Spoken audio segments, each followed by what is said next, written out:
Stop! Routine health inspection. When was the last time you cleaned your monitor? I'm not, this isn't a joke. I ain't joking. Clean your monitor. I'm watching on mobile. Wah, clean your phone then.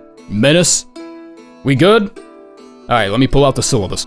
Okay, we're gonna be focusing on two distinct qualities. How much fun I had during the quest, just general level of engagement, just vibes, stuff like that, you know, just my personal opinion kind of stuff, like, don't get too worried about it. And two, if the quest felt as exciting as calling my ISP to dispute an overcharge, how worth it is the reward at the end? So if the vibe of a quest makes me regret my vital organs functioning in any way, but it has a bomb-ass present waiting for me when it's over with, then it'll probably score somewhere around the middle. If the quest and the payout both sucked, then it'll be somewhere at the bottom.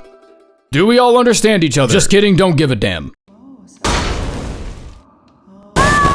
Where Winds Meet is an epic wuxia open-world, free-to-play ARPG set in 10th century China with incredible visuals, fluid combat inspired by Chinese martial arts, and there is cultural and historical accuracy bleeding out of every detail in the game. The second chapter of the Hexi expansion drops on April 2nd, and I mean, just like, look at this shit, dude. The visuals are just phenomenal, first off, but you gotta remember this game actually used to be a mobile MMO, which means it's also incredibly well optimized. Like, I think my air conditioner could run this game. The combat flow and music score give the game a very intense and dramatic presence, especially when you're fighting bosses, but a lot of the game's creature designs also have this whimsicality to them that remind you not to take everything too seriously. The world and campaign bosses bring lots of new challenges to the game, and if you're playing on legendary difficulty, knowing the right combos and knowing like what moves to parry and dodge and whatnot really starts to matter. The new expansion is also adding a new weapon called the Hung Blade, a traditional Chinese weapon from the Tang Dynasty with themes of authority rooted deeply in its craftsmanship. And honestly, the standard moveset is just really fun to look at to me. Like, I'll just be slashing away at nothing in game, just looking at myself doing it. Go check out Where Winds Meet in the description and pinned comment. It's completely free to play, and it's available right now on PC, PS5, and mobile platforms. Number 54, Bone Bottom Repairs. After properly measuring out each wish and what they give you, what it opens up, and whether or not it gives you a quest point for Silken Soul and the game's subsequent third act, Bone Bottom Repairs gets thrown right at the bottom with utmost confidence. Firstly, it's a donate quest, so literally nothing happens. Like, it's just the game's way of saying you have too much resources and it's time to fork some of it up.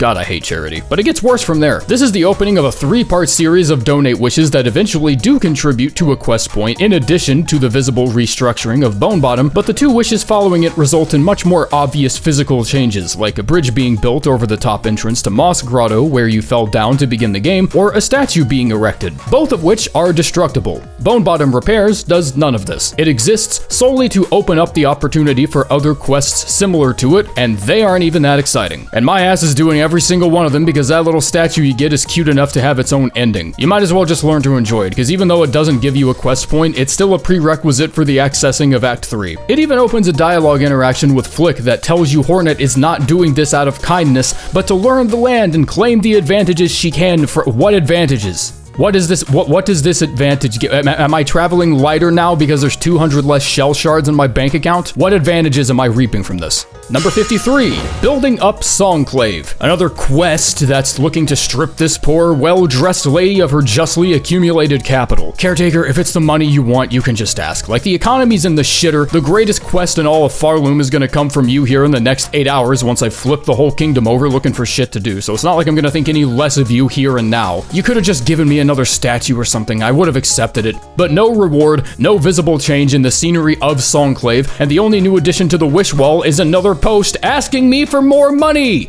If this was an episode of Shark Tank, you would have been laughed out of the room by now. That's all I'm saying. Number 52, Strengthening Songclave. Once again, no tangible reward like a huge necklace or a new diamond-studded watch or any of that shit, but at least completing this wish unlocks something a bit more enticing, which is the Lost Merchant wish that has you tracking down Jubilana and expanding her inventory as a result. I feel like pointing out all the high prices that take root in Songclave is a bit cheap, considering what you're packing around by the late game, but it is kind of funny that a quest that gives you more opportunities to spend money only opens after you've already forked over the GDP of Bangladesh to a snail. Like, I'm sorry, Jubilana, but I'm reduced to window shopping for now until your village leader figures out his gacha addiction, because I see no evidence of my cash being put to actual use here. This is the third time Hornet's been hit over the head with a quest like this, and they're all required to access Act 3. How does she just know it's gonna be worth it every time? And yes, that also means no quest point for this one either. This holds true for most of the donation wishes, so I hope you like hearing me say that sentence, because I'm gonna be saying the shit out of it. Number 51, a Lifesaving Bridge, and yes, by the way, this is where most of the donate wishes are going to land. 300 shell shards for a bridge, which means at least one person out there decided it was a Stardew Valley reference. I can casually sprint over the chasm without jumping, and it doesn't even come back if it breaks. I could choose to be mad about this, but honestly, it's just funny. This bridge isn't even meant for me. Like, the wish wall even says it's supposed to be for the Pilgrims, but if one spider in a red dress jumping on it is enough to permanently shatter it, then I'm just, like, who between me and the bridge would you say is the bigger piece of shit? Like, that's all I'm saying. This and its previous donate wish are both prerequisites for unlocking Silken Soul, despite neither wish giving you a quest point, and I'm now missing 500 shell shards in total, so if I'm giving Flick a dirty look like the words bad financial decisions are hanging from a stick glued to his forehead, this is a large reason why. As your leading investor, Flick, I just think it's necessary for you to understand why I'm a bit concerned. Number 50, Survivors Camp Supplies. I think this delivery quest tries to be a variety of different things. It's supposed to be repeatable since it's a short and sweet way to grind rosaries. It's supposed to make you a little sad, and it's there to inform you that Flick, along with half the Bone Bottom troop, somehow survived through the 5-alarm calamity you're solely responsible for inflicting onto Pharloom. And this is really the only thing it accomplishes in my opinion. Like, yes, they survived. The idea that there is a survivors camp somewhere at all to begin with makes me a little hopeful, because it's proof that my silly antics leading to the county-sized void nuke I dropped on the kingdom's fat ass didn't actually kill everyone. But it fails to be a rosary grind because this is Act 3, and you've already likely decided the few things you haven't bought from vendors just aren't things you really care about, and 180 rosaries is also like under the sofa cushion kinds of change at this point. It's the kind of capital you flex with as a joke before spending it all on DoorDash. If I'm really that strapped, one good pass through the upper hallway and coral chambers with Thief Mark equipped gets me around the same in less time, and I get to have fun doing it. Number 49, Savage Beastfly. God help you if you happen upon this quest without Magma Bell, because your time on this cruel planet is limited. The triple downward charge attack now destroys parts of the floor, and you don't even get rewarded for luring him into one of the gaps, because not only does the boss not take damage, but it just resurfaces from whatever platform you're currently standing on. The only silver lining is that taking a swim in the magma cancels the rest of the attack, but sometimes you might be running so low on fighting space that you will need to do that just to ensure a platform remains playable for the time. The open concept arena makes it to where ending its triple charge attack early by luring it into hitting a wall is way harder, if not completely impossible, and delaying this wish until Act 3 black threads the boss and doubles not only the boss HP, but also has a chance of doing the same to its minions. It's the only Grand Hunt wish without a cool name for some reason, like they just know the very title of what you're being asked to hunt is terrifying enough. They don't even have to embellish it. Like, there's Terrible Tyrant, Hidden Hunter, Savage Beastfly, like that's the name of the enemy. A Mask Shard is one of the best rewards you can receive on a mere side quest, and it constantly ends up being one of the last I have left to obtain because I loathe fighting this boss so much, so apparently that's not even enough to tempt me. If the reward turned out to be a Pale Oil, I think I still would have complained a little. Ari could have shipped me a Threadraker back scratcher in the mail, and I'm still not sure it would have been enough. Fuck this quest and fuck this boss. Number 48, Restoration of Bellhart. Oh, fuck me running. It's another one of these. My opinion on these wishes have little discrepancy between them. Like, the wish itself is just donating resources. Its only subsequent wish opened by its completion is a second, larger donation wish. There's no tangible reward for it, and opportunities to spend more money strangely appear after donating twice to Bellhart and Songclave, as though the game knows I'm loaded or something. If you think these wishes serve any other purpose except as a resource check to make sure you don't get too rich too quick, I'm just gonna have to ask you to prove it. I'm gonna be real. So asking why this one is a little higher than the former two of its kind is a perfectly valid question. It makes me chuckle a little. That's it. That's the reason. Okay, let me explain. The donation wish is posted by Pavo here. You'll notice him desperately trying to show people how useful his experience as a Walmart greeter could be to the town, and he flaunts it flawlessly because he makes damn sure he's the first person you notice upon entering. Thing is, you have to first sell a relic to Scrounge at least once in order for this wish to appear on the wall, which honestly earns Pavo a bit of sociopath points in my opinion, because he had to have purposefully waited until he knew I had a bag on me before posting it. It makes me appreciate him a bit more, to be honest. I just took him for an aloof street performer getting high off the lacquer shipments I haven't delivered yet. No, this little guy's actually paying attention. Number 47 and 46, Bone Bottom and Pilgrim's Rest delivery supplies. We haven't even gotten through all the donate wishes yet, and we're already branching out into bigger and better things, except that the first 2 delivery wishes given to you by the twin merchants in Bellhart are neither big nor good according to the bigness goodness meter I just invented here. I feel like they're made repeatable as a means of providing a reliable rosary grind if you consider yourself to be above beating literal zombie bugs up for cash, so when I inform you that the latter is more fun and more effective regardless, all I can really do is just apologize and hope that you still think I'm a good person, while secretly not really giving a shit. Completing each delivery route for the first time awards you half a quest point to go fuck yourself that contributes to unlocking Silken Soul. The only exceptions being the Survivor Camp since it's already in Act 3 and the Courier's Rasher since it's part of a larger quest. I have nothing else to say about these, like they're really not that fun, they're kind of boring.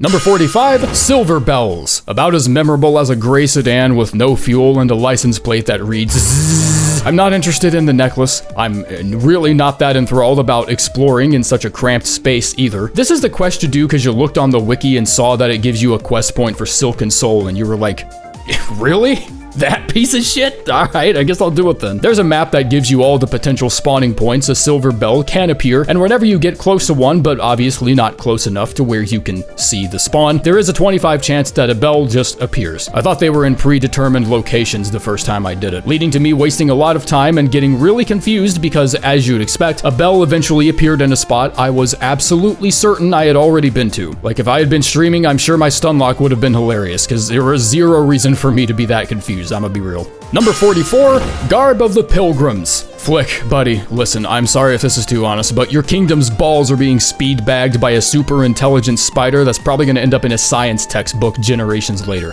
I'm gonna need a bit more than a necklace of pennies from you if you want my attention. Thankfully, the legwork is as simple as you'd expect for what's likely gonna be your first actual wish on the wall. Any enemy with Pilgrim in its name can be defeated for a shawl, making the settlement of Mossholm directly above you the prime place for pickings, because almost all the enemies in that area are Pilgrims, in addition to being very easily respawnable, and just about all the work I'm willing to find within myself for the money I'm getting. But despite the easy salary, these ugly hand-me-down Christmas sweaters are fucking everywhere for some reason. Even the corpse bags in the eastern section of Bilewater, where you find the secret bench, will drop a Pilgrim shawl when you break them open. I'm getting 60 rosaries for this. Why am I in Bilewater? Whatever, if this is the most you're willing to fork up for me, Flick, I'll let you explain why a half wardrobe of old clothing arrived in the village around the same time 12 of the commoners went missing. You know, son, that old sweater used to be your dad's before we paid Ada Wong 60 cents to find him in a forest and pinch his shit shut like a pistol shrimp. Number 43, A Vassal Lost. There's so much content packed into this quest, and it's so mind-boggling how little of it feels fun. Z lost her son in Walmart or some shit, and she assigns you the task of finding him, or something. I didn't pay that much attention. Anyways, here's 3 of 6 predetermined locations on the map where the Vassal notes are located, one of which will always spawn somewhere at the ass end of Act 2. Ducts, halls, or Karak. No matter what location it lands on, it will require fade down to get to it if you're not sequence breaking. And I don't particularly have a problem with this, but it is a bit of a hindrance since the time between landing on the quest and getting fade down it's pretty long, so thinking about completing this quest is gonna be on my mind for a long time. Again, not really the main issue. My main issue is knowing what the quest leads up to. The slow and drawn out pace of the quest combined with this being Steel Soul means I was getting prepared to hunt down like an outer god from Elden Ring or some shit, but instead the payoff trips on a banana and falls flat on its face, manifesting an occasionally moving dartboard with 500 HP. And I wish that was a joke, but this legit feels like a variant of Lottie's minigame where the target occasionally throws tomatoes at you to fuck up your rhythm. Just bad boss, bad quest, just give me something else. Number 42, Berry Picking. Okay, so for all the people who still think I'm stupid for rating Druid's Eyes low that one time, I think I found out why I never liked the tool that much. It's not that the tool itself is bad, honestly, it's pretty good in practice. It just has lots of little inconveniences, like not being able to stack with Silk generated from the Reaper passive, but if you eat an attack that hits twice, it's pretty good. The problem is that this quest takes up way too much real estate. It could possibly be the very first quest you ever obtain after you defeat Bellbeast and then remember to destroy destroy the silk wall to the druid's room prior to visiting Bone Bottom again. And it hangs out there and just takes up all the space it can on your quest board, all the way up until Act 2 post Fade Down, where the final moss berry is found in the Memoriam, which wouldn't be such a curveball if the remaining 6 weren't found entirely in Act 1, either in the region you started or the region right below it. This quest drove me fucking insane on my first run. Like, are you sure you need 7? Are you absolutely positive? Number 41, Hero's Call. Garment here is something I've been calling a lore boss. He's not challenging. Defeating him doesn't give you anything of actual substance except for an achievement and a little backpack pin you can display in your bell home to let everyone know you beat the shit out of an old man with eldritch Alzheimer's, and the only purpose the fight, and therefore the quest in and of itself, aims to fulfill is to make the player sad that it happened. Well, mission fucking accomplished, big boss. I'm now being assaulted with debilitating guilt that this is all my fault, and I'm sulking all the way back to the wish wall, leaving a trail of tears in my wake. You're lucky nothing was smart enough to follow me back here and turn the whole town into a Fallout 3 asset, because it would have been very easy.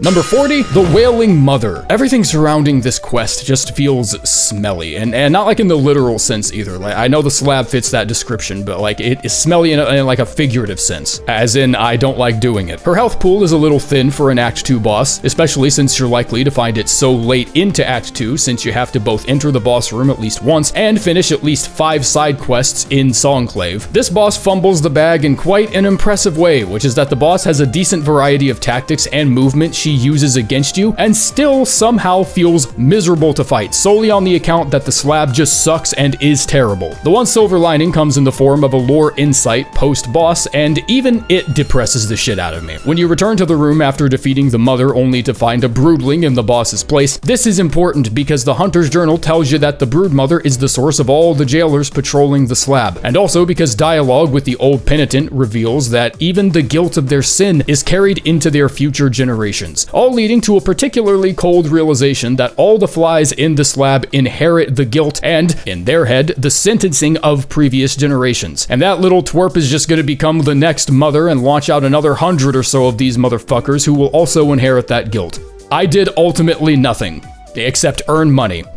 That's what this quest is here for. Number 39, Fatal Resolve. Why are these Wayfarer quests? Oh, wait, is it because they don't actually die when I beat them? Okay, so then why is Hero's Call considered a Wayfarer quest? You guys in Bellhart are really just throwing shit up here without order, just hoping someone listens to you, huh? Well, I need cash and supplies, so I'm doing it. Fatal Resolve has you squaring up against a temporarily self-destructive Pinstress, and I'm gonna be real, this bitch is infuriating. One of only 2 warriors we ever talked to that's strong enough for the Citadel to have replicated their moves and give them to the Sentinels, and all she does is throw shit at me for 80% of the fight. Where's her emotional resolve like what happened with the Nailsmith in the first game? Why don't we see her knitting Christmas sweaters in far fields with her sister after you kick the shit out of her or something? Is this all we get? And honestly, the pin badge is only really worth it if you're using it to feed into the Cyclone Slash on Witchcrest. The charged attack on Architect used to slap like a sack of frozen gravy, but that's such a distant memory from such a distant time that I'm not even sure it happened anymore. Number 38, the Hidden Hunter. For Grand Hunt wishes, it's not hard to make the entire entry revolve around the boss itself. That just makes this part of the video feel like a boss ranking. Like, I could just copy paste that whole paragraph from like 4 or 5 videos ago, and I don't even think most people would notice. But the indiscriminate carelessness of this boss and the way he throws out traps actually isn't the only thing to talk about here. This guy also has his own lore room that becomes accessible right after killing him, where he stashes some of the strongest enemies he's faced and props them up as trophies. And this guy's, it's pretty impressive. Like, he captured a Grand Reed, a Last Claw soldier from Carmelita's squad. Like, this dude was throwing hands. There's no way it wasn't planned at some point where dying to the boss had you respawning inside the trophy room strung up to a board and you have to like struggle to break free from it. Missed opportunity in my opinion. The boss itself is probably the game's hardest test of your capability to fight in small spaces. This isn't area denial, this is area dominance. Like, I get the whole fighting in someone's bedroom has become a meme for some bosses, but Jesus Christ, you can be looking in a random direction and there's a considerable chance a spike trap is just in front of you. You know how in fighting game tournaments there's always that one player that exclusively uses cheese strats? Like, this is that entire boss, and it's a pretty miserable experience. But at least the reward is good, and the trophy room beside his arena was cool. It's like finding an old art museum curated by a serial killer. It's pretty dope. Number 37, Pain, Anguish, and Misery. Well, thanks for writing the paragraph for me, I guess. Never in history has a boss with this much aura feel this cancerous to fight. It gives you one of the best blue tools in the game because it synergizes with Multi-Binder for 2 separate blasts of damage, a synergy that's not even compatible with the Witch Crest for some reason. Like just let us do it. You know, isn't that where 80% of the fun of this game comes from? That feeling of, holy shit, you can do that? Like, who gives a shit if it's OP? You're gonna release Sea of Sorrow and it's gonna take like a week for someone to beat it hitless while bench pressing a camel. Like, who the fuck cares? Number 36, Dark Hearts. Sorry, I was just dreaming of a better fucking quest. You know those massive wall tumors growing in the crannies of Pharloom that you're now directly responsible for? Go kill 12 of them and we'll give you a mask. Yeah, this is all your fault and we're gonna reward you for cleaning it up. You don't even need to get them all. Granted, there's very few items and rewards you'll be able to tempt me with when I'm elbow deep in the final act, and a mask shard is definitely one of them, so at least my time isn't being wasted. Here's a map, here's all the locations. Pause the video if you need to, I gotta move. Number 35 and 34, Cloaks of the Choir and Fine Pins. Because the fine pins are shinier and these wishes give me nothing else to talk about, that's why. Kill the dudes, loot the dudes, bring back the shit you got from the dudes, payday. Fulfilling a quest point is really the most exciting reward you're given from either quest, and completing either of them adds a respective cosmetic to Songclave's background, which that's pretty cool. That's pretty cool. Completing the fine pins gives Songclave a nice sturdy pin rack, and completing the cloaks wish gives Songclave a clothesline with the cloaks I looted draped onto it. The quests themselves aren't exciting at all, but it does make you feel like you're actually doing something, and I think that's cool. Number 33, an Icon of Hope.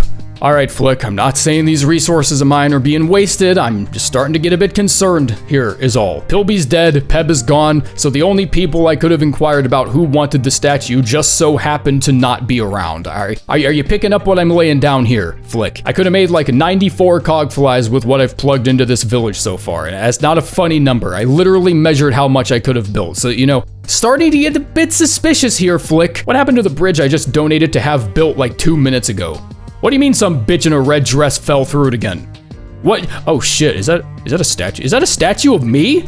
That's cool as shit. All right, carry on about your business. My apologies for any ill-founded concerns. Please, let me know if you need any more shell shards. Number 32 and 31, Songclave and Fleatopia supplies. I'll admit, it is a little fun mapping out the path of least resistance to the delivery address the first time I'm doing it, but these runs are framed to be easy rosary farms since they only offer rosaries and a shitload of them as the reward, in addition to being repeatable. But the routing is only fun one time. I'm not delivering some fragile, unique package to the top of a mountain or anything. Like, this is just some guy's groceries I'm delivering. Sherma, stop clogging the DoorDash with Harris Teeter orders. Go out and get it your dang self like a normal functioning member of society. If I want rosaries, the Songclave route makes sure to remind you there's an easier way to do so by running you right past Pharloom's most common rosary farm to date, right outside your destination. And Fleatopia is just, goddamn, no way in hell am I running that shit back. When that delivery's done, it's done, I'm gonna be honest. Number 30, Flexile Spines. Saying this quest is a prerequisite for Silken Soul is kind of the same as saying breathing is a prerequisite for driving to work. It's a statement with perfectly engineered pointlessness that only aims to make people angrier the more they think about it. But this surface level observation raises a potentially important question regarding the final grading, because if I'm to consider quest rewards as at least kind of important to the criteria, now I have to rank the Drifter Cloak, which is required to beat the game. Like, do I count all of the following experience of the game after Farfields because Drifter Cloak is a required ability? What about Circlet Synergy, the ability to stall your descent during deliveries back to Pilgrim's Rest? If I really want my criteria here to be this rigid, that would technically place this quest so uncontestably far ahead of everything else that it's lapping poor Flick in dead last and then banana peeling his ass for the extra BM. And I'm gonna be honest, I just don't think this quest deserves that much praise. You ever been at a birthday party and a balloon goes too high up and someone has to go get it? Well, imagine doing that for 5 minutes.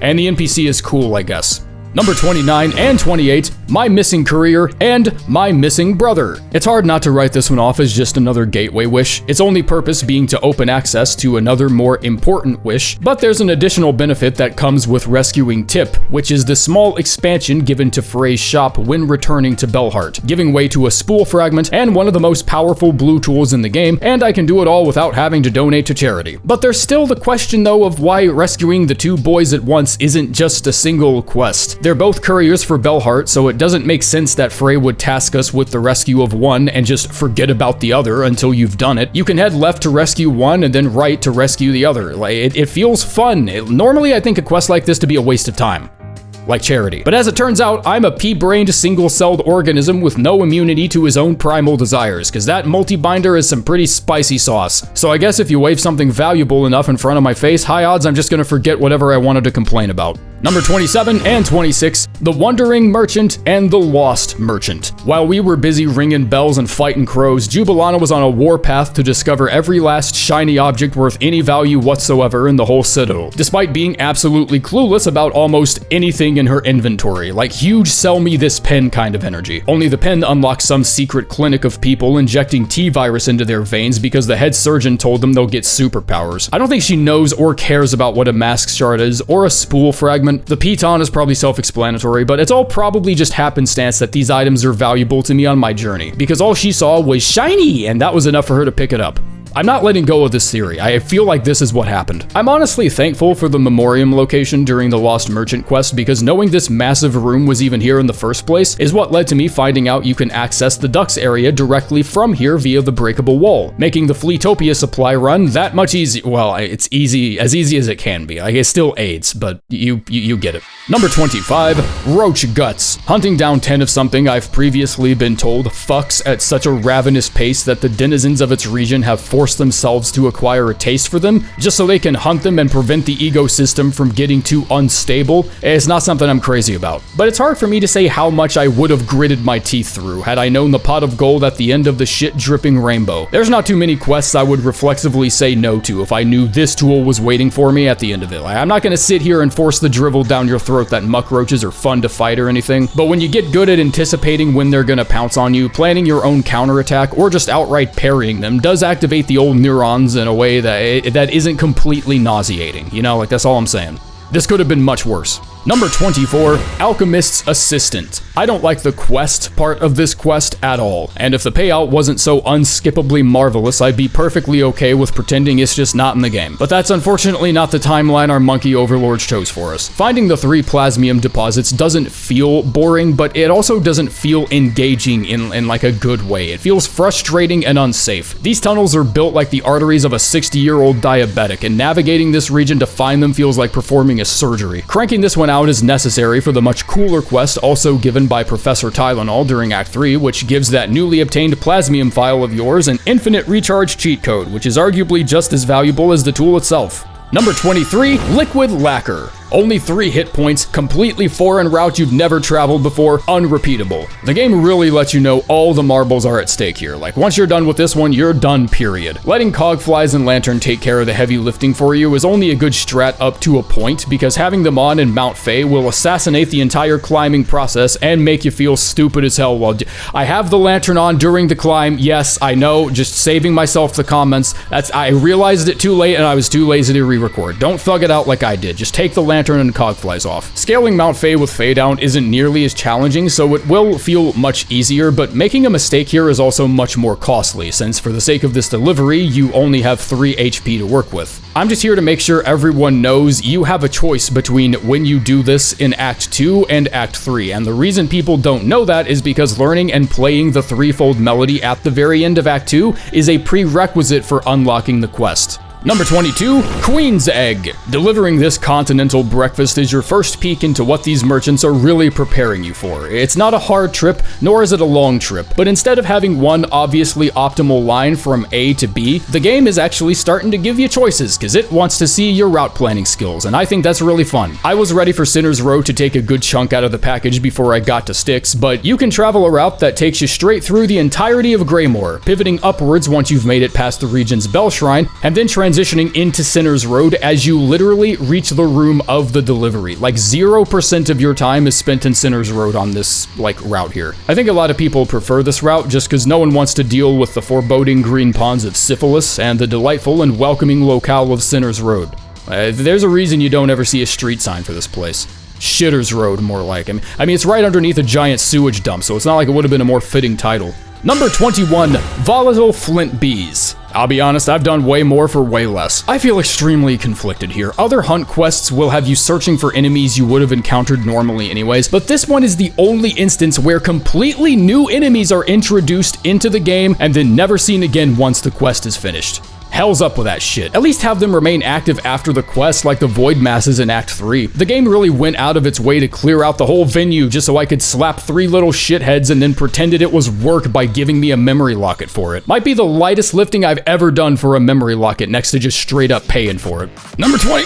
Oh god, I'm scared. Okay, number 20, Passing of the Age. Okay, shut the fuck up. Shut up. There's always one entry on the list where I have to fight off the fear of ranking it too low because I might wake up tomorrow duct taped to someone's ceiling. I don't think anyone made it all the way through this quest without looking up at least one of these because the challenge of deciphering the poem bounces frustratingly back and forth between first grade nursery rhyme and translating the Bible. Like, under the chapel, okay, under the chapel. Over the camp, yep, over the camp, that's where it is. Scorched field on edge, okay, so that's obviously referring to far fields, but magma covers pretty much the whole southern half of the region, so I'm still not completely sure where it is. It's not like it's a bitch to find or anything, like if you just keep heading right with your nose to the ground, you'll eventually run into him. But the poem feels just unspecific enough in parts to make sure you waste at least a couple minutes just looking for him. Towers spinning, okay, Greymore, near the okay, well I guess that could be talking about Yarnaby, but Yarnaby refers to herself as a physician, not a surgeon. And the use of the words tower and surgeon makes me think I should be looking somewhere in the Citadel because there's an actual enemy in the game near Whiteward called the Surgeon. Never mind. Okay, you were talking about Yarnaby? Okay, I'll go fuck myself then. Cage of one who raged against the silken okay, well, no other character even comes close to fitting that description more than the first Weaver in the slab, so that one's done and dusted. Fell Heart of oh, god. Fucking damn it. Bro, this is like the 5th time I've climbed this mountain in a single save. Like, can we stop? Anyways, do all that, and it's past the cradle towards the nameless town for the last location. It's got some aura, I'm gonna be honest. The presentation of the lore tablet taking up the full screen I think is a nice touch, really sells the gravity of what you've uncovered, and the beats of the quest itself aren't without its occasional moments of cinema. But by the time I've finished, all that's left in my worn and calloused hands is the same question I had for the same quest in the first game. Why would I ever do this a second time? No, there's a reason you get an exclusive ending and an achievement for knocking it out, because even the game itself knows you ain't doing all this shit twice. Number 19, Pinmaster's Oil. Definitely something I would have knocked out anyways, so not sure why there's a quest card attached to it. Curiosity will eventually lead you to poking around in the Whispering Vaults and then finding the pale oil in the adjoining corridor to the Coral Chambers, the easiest of the 3 to obtain. From there, just take the oil back to him and, well, he gives you the upgrade. Free of charge if it's your first oil. Yeah, how do I grade this? The events of the Wish are so dull and sanded down compared to others of its kind that the quest notification even being there just feels out of place. And this leaves the quest reward to be his job. Like, he sharpens my needle. He does his job as a reward for the quest. What else would have happened? Like, this is the reason I'm having such a hard time with this, is like, needle upgrades are the most coveted item or upgrade in the game. Like, do you see what I'm getting at? I'm just going and finding upgrade materials so he can then perform his duty by spicing up my needle. Like, the quest card could have never appeared and I would have not questioned it. Going and finding the oil just would have been something I was going to do anyway. Like, it's a fundamental part of the game. I don't need confetti poppers going off like I'm finishing a fucking marathon. Where do I put this? Number 18, Final Audience. It's another boss fight, but it's also not just another boss fight at the same time. You're at the tying up loose ends stage of Act 2 at this point, so this is likely one of the last wishes you'll cross off your fuck it list. You'll need to have gathered the 3 Cogheart pieces you find in the weird Simon Says minigames hidden throughout the Citadel, use it to activate the second Sentinel, find the second Sentinel at least twice, just fighting shit out in the open, usually either fighting the Grand Reeds left to Songclave, or found in the long hallway beneath the giant switchable cog. Then you have to complete at least 2 other Songclave wishes, which definitely isn't a problem if you've gotten here. On top of obtaining the Conductor's Melody, which is probably going to be the last one you learn anyways. You got all that? Alright, go take this Clanker's test or whatever, turn his cog balls into a necklace, and then collect your reserve bind. The boss fight is fun, and no one hates a good old oh shit button for those last minute emergencies. Good boss, good reward, there's nothing else I can say about it. Number 17, Fastest in Pharloom.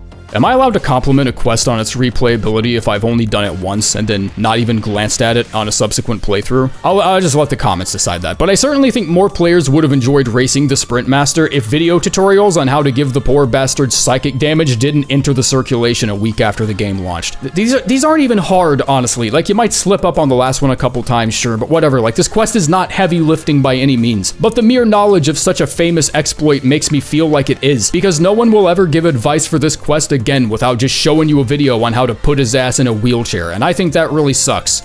Like, the game's giving you a mask shard, man. Give a shit. Like, at least try to work for it. Number 16, Advanced Alchemy. It's difficult to look at Act 3 wishes with any significant importance because the whole kingdom getting zoinked by an eldritch terror thing really feels like something I should be focusing on just a bit more. So I guess that's why a lot of the side quests in Act 3 feel not as good. The reward you get from this one, however, is a pretty solid change to that because the Plasmium Gland allows for limitless recharging of the file at a bench instead of traveling all the way back to the Wormways for a prescription refill like you normally would. If you got bored and memed around and actually tried killing shit with the needle file prior, being asked to go and kill things with it upon receiving this quest probably terrified you a little, but one of the 4 Plasmidas enemies spawn in these really narrow tunnels in the Wormways, and the Plasmids do that thing where they indicate their spawn position with a cloud of dust particles similar to the Grom enemy, so you can just camp those and start charging the file before they appear. There's 11 of these guys in total, and the quest only needs 10, so you honestly don't even need to fight Zengo downstairs, but he's a pretty easy boss considering the file lowers his max HP, so as long as you get in one hit, you can just leave the room, heal up, do some maintenance, whatever you gotta do, and then he'll have the same HP you left him with when you come back and poke him again.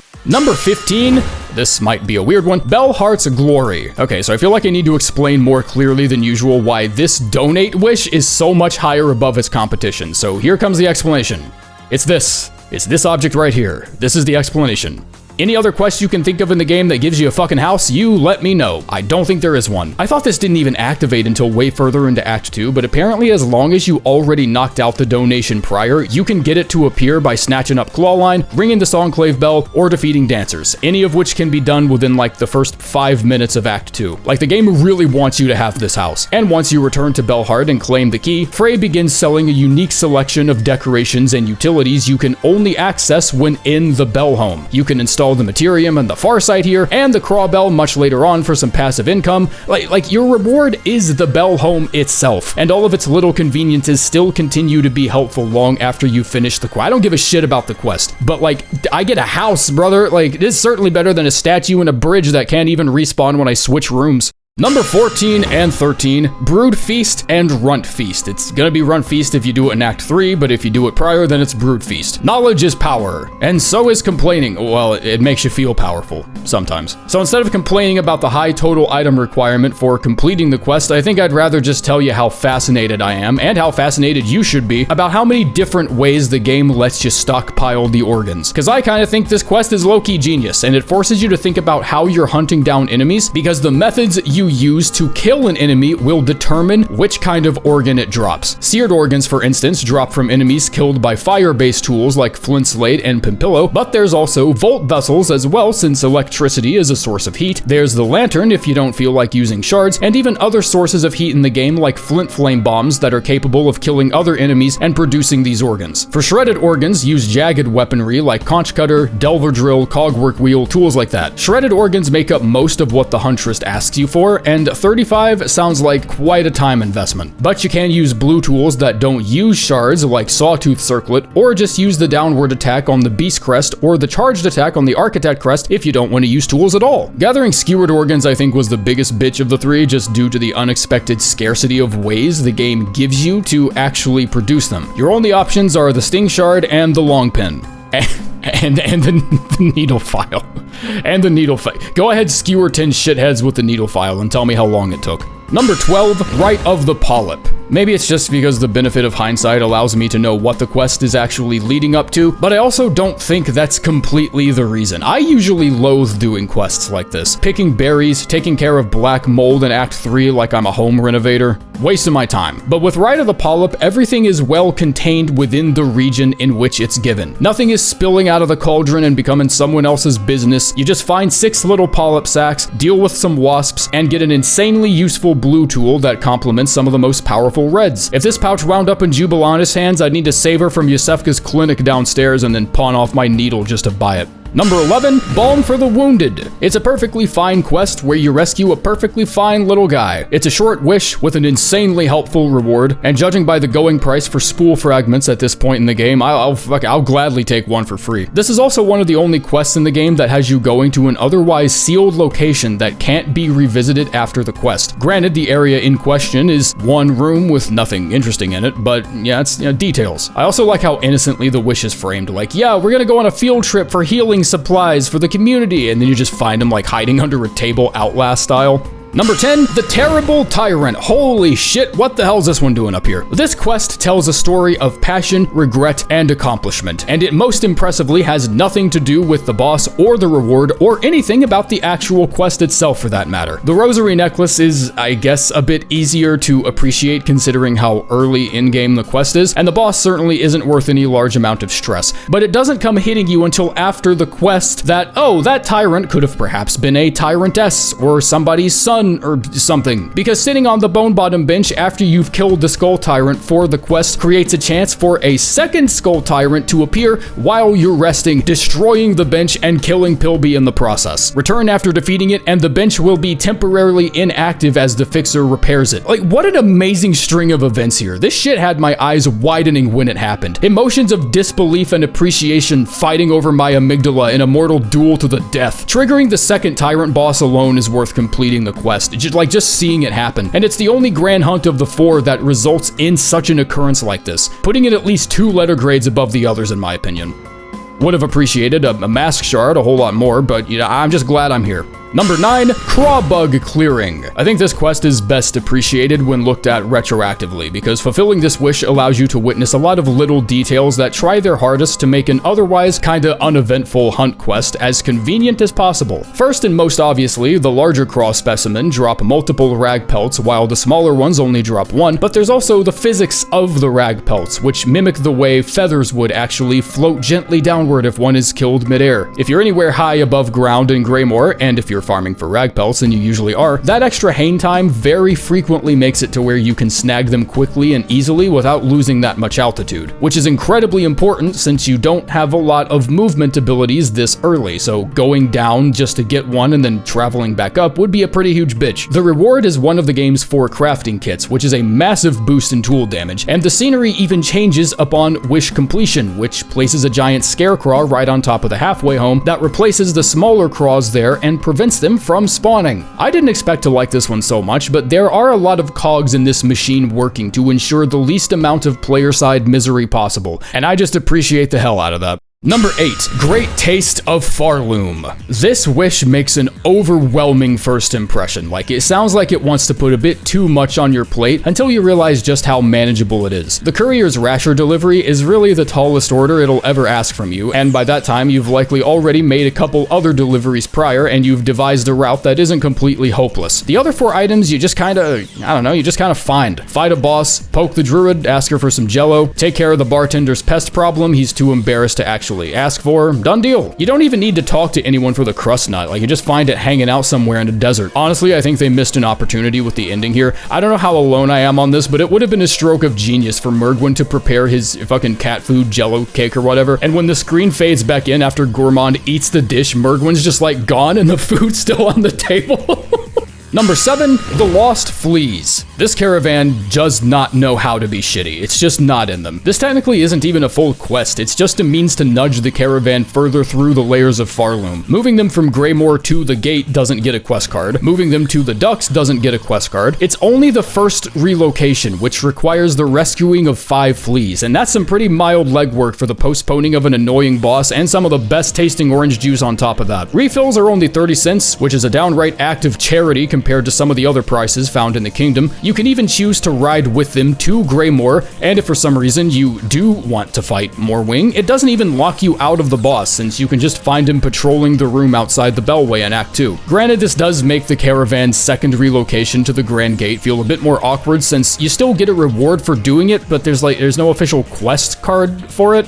I mean, I'm gonna take it. I don't know why I'm bitching. There's like, spool fragment's a spool fragment. Number 6, Bugs of Pharloom. Free 99 with a side of Taco Bell nacho fries is this tool pouch. Why? Because a checklist of 100 enemies can be cleared out entirely by accident, just as long as you have the quest active. Every boss that doesn't appear later on as a stronger version of itself will almost always have their journal entry unlocked immediately upon kill, so that's already like 30-ish in the bag before you even hit Act 3. You've also got combat gauntlets, hunt wishes, just basic farming routes for rosaries and shit. Like, there's 237 entries in total. The tool pouch is also massive. Like, next to a crafting kit or a needle upgrade, it's probably the best general item you get from any NPC. Number 5 and number 4, Rite of Rebirth and Infestation Operation. I've discovered a trend with the wishes the game throws at you during the first 2 acts, which is that almost every quest you could possibly sign up for gives you a quest point or is required to reach a quest that gives you a quest point. And if it's neither of those, then that almost certainly means the payout for this quest is basically like a free DLC. A Vassal Lost gives you the Growstone, Rite of Rebirth and Passing of the Age both give you their own additional ending, and this one gives you a gnarly-ass torture cutscene followed by a fresh new weed whacker, only the weeds are doing the whacking. I think it's appropriate to rank these two together because these wishes present to you a divergence of 2 paths, each of which are equally fun and terrible at the same time, but in completely different ways. You had to have made a series of pretty risky decisions just to wind up here. You've had like a good hour now to properly reconsider why doing favors for a talking plant might be a bad investment of your time, and waking up in an old cult's base of operations buried in overgrowth was your signal that things could use a change. And this is what makes the quest so goddamn cool. It's like contracting vampirism in Skyrim when you realize how close you are to the point of no return, and you'd now like to consult the handbook on how to defuckify your save, please. Eventually, you're led to Yarnaby and Greymoor, and from here, the quest is just a quick grocery trip away. Buy the steel spines from Kroll and Benjen in Sinner's Road, give them to her for the machine upgrade, and then donate your body to science. Or you can just show your veiny gray middle finger to the whole kingdom and beat the final Act 2 boss while under the curse, which is just gonna give you Silksong's own version of the Frenzied Flame ending.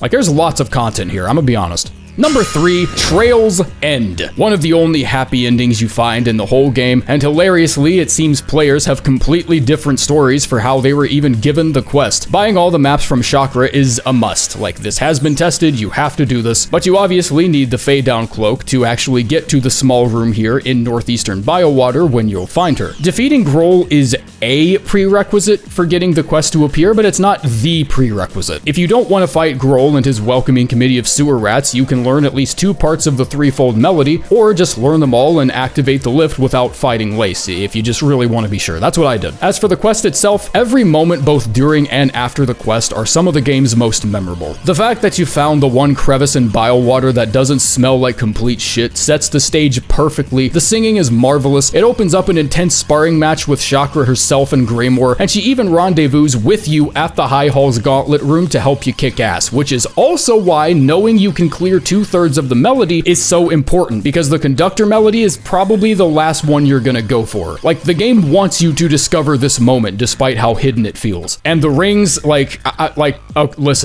talk about these rings. What these rings lack in stopping power, they compensate for in pure aura, because you boost its damage by using its unique taunt animation that doesn't even use Silk. Like, yes, the rings aren't that good if you're just looking at numbers, but Silksong wasn't developed on fucking Google Sheets. I think I can make a pretty well-deserved exception here. Number 2, Ecstasy of the End. I don't think I would have had this much fun going to an actual festival. There's something about these games, man. Maybe it's like the sound effects or just the smoothness that's baked into Hornet's basic moveset, but when I was still on my first run, something during the minigame grind inspired me enough to branch it off into its own save just so I could run those bitches back ad nauseum. It's the most amount of elbow grease the game ever asks you to put in for a pale oil, but when you know what else is waiting for you when you get there, it's just like, goddamn. Like, this isn't even technically a quest. Like, the minigames aren't really part of it. When I saw the little extra flavor of how each flea kind of becomes a participant of their own signature game in a way, I completely understood why this game took as long as it did. I could easily see the whole process coming to a halt for a couple months just because someone kept having ideas. Fuck Flappy Bird, fuck whatever IO game is trending right now. Just sell these games separately as a mobile app and it might make more money than the actual game.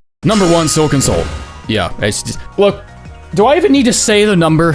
Like, you guys know, right? We're all cool with this. This is spun from the thread of legends. The kind of quest you only hear rumors and whispers of for the first week after the game's launch until someone finally posts proof of it. And even still, it took millions of players almost a month afterwards to write up a proper explanation on how to get to it. Do you remember anyone talking about quest points last September? Yeah, it's because we had no idea what the shit that was. Now we're so well informed, even our hairlines look like check marks. And it's because wishes like Silk and Soul reward above and beyond with above and beyond. You did everything in the first 2 acts? What, Mount Fae is easy to you now? Fully upgraded needle and tools? You took the Lacquer order and ran that shit right up the mountain like you were sponsored by Red Bull. And right when you're 100% sure not a single stone has went unturned, the studio just taps you on the shoulder and goes, hey, you missed a spot. And it's just like the entirety of Act 3. Like, that is the reward for completing the quest. It is Act 3. The third half of the game. Just 50% more content than you thought it was. Here you go. I bought this game twice because of this quest.